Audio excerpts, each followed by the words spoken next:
Let's enable home screen automatically rotate. Open your control panel. In control panel, you have to find this rotation icon. Now just long press on this rotation icon just like so. And here you will find these options. Here, if you want to automatically rotate your home screen, then enable home screen rotate. To rotate, lock screen, enable lock screen rotate. And here you can auto rotate, voice call screen, show rotate button. So after turning on home screen auto rotate, just tap on done. And now we have to enable auto rotate option, so tap on that. And now if I rotate my phone,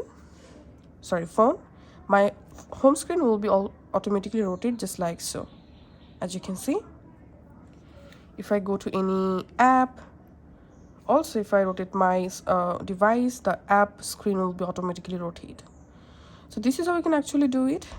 That's it.